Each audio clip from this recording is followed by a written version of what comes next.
और बारी अब उस कहानी की जो बेहद दिलचस्प है। लड़का कॉलेज में लड़की की रैगिंग लेने पहुंचा और लौटा तो अपना दिल वहीं छोड़ आया था। दोनों सजातीय नहीं थे, पारिवारिक पृष्ठभूमि भी अलग अलग, लेकिन लड़की ने कह दिया था कि शादी तो तुम ही से करूंगी। इस एक भरोसे ने लड़के को पहले अटेम्प्ट में पीएससी परीक्षा में सफलता दिला दी। आगे क्या हुआ खुद देखिए अतिरिक्त पुलिस अधीक्षक घनश्याम मालवीय और उनकी पत्नी सरिता की फिल्मी लव स्टोरी।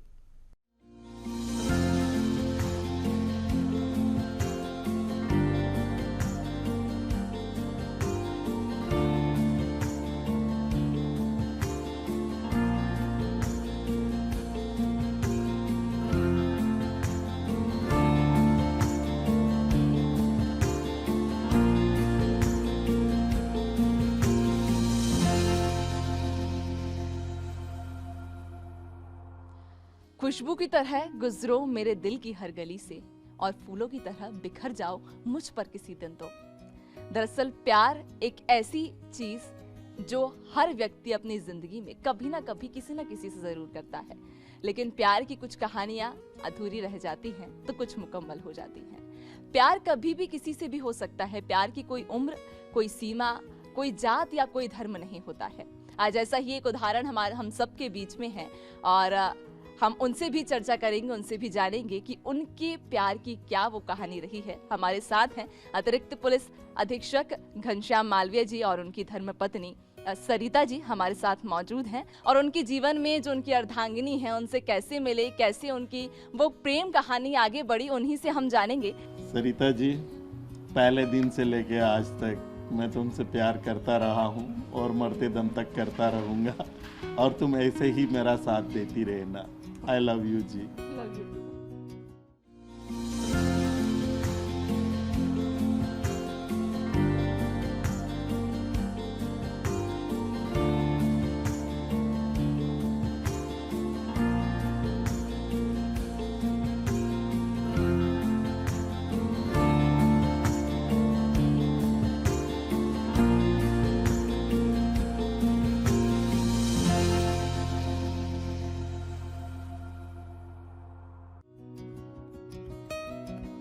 इश्क पर जोर नहीं है ये वो आतिश गालिब जो लगाए ना लगे और बुझाए ना बुझे। चाचा गालिब ने जब ये शेर लिखा होगा तब उन्हें पता नहीं होगा कि हजारों लाखों प्रेमियों पर मौजू हो चुकी होंगी उनकी ये पंक्तियां और सालों साल मौजू होती चली भी जाएंगी। पुलिस के वरिष्ठ अधिकारी हैं घनश्याम मालवी और उनकी पत्नी सरिता मालवी। इनकी प्रेम कहानी को यूं तो तकरीबन 26 साल हो चुके हैं।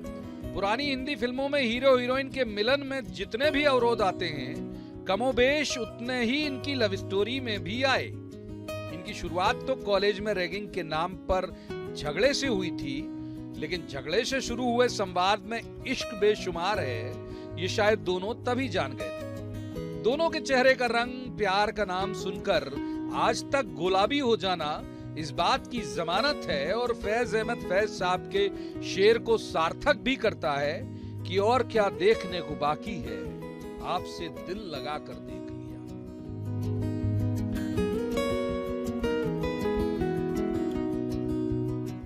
हम लोग इंदौर के होलकर साइंस कॉलेज में पढ़ते थे। सरिता जी मुझसे एक बैच जूनियर थी और ये 21 जुलाई 1995 को हम लोग सीनियर थे तो इनकी क्लास में इंट्रोडक्शन लेने के लिए गए। तो हम इनकी क्लास में इंट्रोडक्शन के लिए गए और बस वही हमारी पहली मुलाकात थी। उसके बाद में मैं हॉस्टलर था तो कॉलेज में डेली इनसे जब भी ये कॉलेज आते थे तो इनको वेट करते थे कॉलेज में इनके आने का, और जब कॉलेज से वापस छुट्टी होती थी और ये घर जाती थी तो इनको सी ऑफ करते थे। वो होता था ना पुरानी मूवीज में, जैसे पहले झगड़ते थे फिर दोस्ती करते थे, तो हम झगड़ने के लिए मिलते थे। जब भी मिलते थे झगड़ा, इवन हम 2 साल तक झगड़ते रहे। झगड़ा होते होते प्यार हो गया। प्यार अगर सच्चा हो तो राहें यूं भी निकल आती हैं। हालांकि उस वक्त वही अवरोध बहुत बड़े पहाड़ सरीके लगते हैं। इनके प्यार में वो सारे तत्व थे जो सामाजिक बंधनों को और कसते। जाति अलग, बहुत कम आयु, दोनों बेरोजगार, मगर बंधनों में बंध जाए और अंजाम तक ना पहुंच पाए तो भला कैसा प्यार। सरिता जी ने शर्त रखी कि शादी तो करूंगी लेकिन तुम्हारी नौकरी लगने के बाद। बस घनश्याम जी के मन में वही श्याम सुंदर सी जिद आ गई कि इसे संभव करके दिखाएंगे। जिगर मुरादाबादी के शेर को मन में रखा, दिल में किसी की राह किए जा रहा हूं मैं, कितना हंसी गुनाह किए जा रहा हूं मैं, और जुट गए। पहले अटेम्प्ट में ही पीएससी की परीक्षा पास की और अफसर बनकर पहुंचे सीधे अपनी प्रेमिका के पास। वो प्यारे शब्द जो है बोलते हैं कि मैं तुमसे प्यार करता हूँ तो वो तो तब बोले जाते जब ये गुस्से में रहती है। अभी मूड बहुत अच्छा है बोलना चाहिए तो गलती मेरी थी। हाँ, वो 3 प्यारे शब्द ये है कि गलती मेरी थी। हमने कहा कि नौकरी नहीं लगेगी तो प्यार अपनी जगह, शादी अपनी जगह। और खैर लक था तो मिलना ही था, लिखा ही था जिंदगी में कि मिलना हम दोनों को ही एक दूसरे से। और फिर हमने घर वालों की परमिशन लेने की कोशिश की। इनके घर गए एक दिन अर्ली इन द मॉर्निंग मेरे कजिन ब्रदर को लेके। तो ये तो बड़ी शॉक्ड हो गई थी घर पे देखते ही सही मुझे, पर इनके फादर ने मना कर दिया था। फिर मेरे फ्रेंड सर्कल में और इनका जो फ्रेंड सर्कल था सब लोग इकट्ठे हुए और फिर हमने आर्य समाज में शादी की। और शादी के बाद में फिर हमने एक छोटी सी पार्टी भी रखी थी वहाँ पर। और फिर ये इनके घर चले गए शादी के बाद और मैं अपने एकेडमी वापस सागर चला गया। बहुत खुरदुरी पृष्ठभूमि थी, लक्ष्य मुश्किल था, लेकिन दोनों की लगन ये जानती थी कि वो असंभव नहीं है।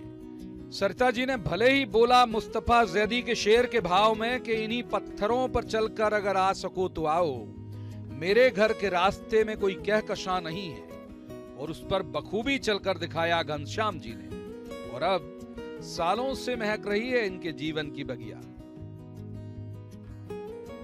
फिर ये वैलेंटाइन डे के दिन जब इन्होंने कार्ड वार्ड कहीं भेजा था और मैं फ्रेंड के आता था, मैं तो मैं लेके गई और रख दिया कपड़ों के बीच में छुपा के। और वो किसी ने देख लिया तो पकड़ा गया। फिर इनको बुलाया था, बोले कि अब तो मैं अपना डिसीजन खुद ले लो, जाना है क्या करना है, अब शादी कर ली तो कोई मतलब ही नहीं आगे कुछ बोलने। तो इन्होंने कहा जैसी, मतलब खड़े खड़े ही ले गए, बोले जैसी खड़ी हो बस चलो यहाँ घर से। फिर मैंने इनसे कहा कि आप अपने घर से चलेंगे लेकिन कुछ भी सामान लेके नहीं चलेंगे। तो वॉशरूम में पहनने वाली स्लीपर और एक सलवार सूट जो पहना था और अपने एजुकेशन से रिलेटेड डॉक्यूमेंट्स वो लेके और हम लोग निकले और फिर हम सागर गए। और फिर तब से लेके लाइफ चल रही है शानदार ढंग से। सच्ची मोहब्बत की कोई उम्र नहीं होती है और मोहब्बत को बयां करने की कोई जरूरत नहीं होती है। मोहब्बत तो वो है जो निगाहों से खुद ब खुद बयां हो जाती है। तो ये हमारे आज के खास कपल थे और उस दौर से लेकर आज तक दोनों हंसी खुशी अपना जीवन व्यतीत कर रहे हैं और आने वाले समय में आगे जीवन भर भी ऐसे ही मुस्कुराते और हंसी खुशी के साथ में पूरा जीवन एक दूसरे के लिए समर्पित कर रहे हैं। कैमरामैन ओवेश के साथ नैन्सी शर्मा, BSTV भोपाल।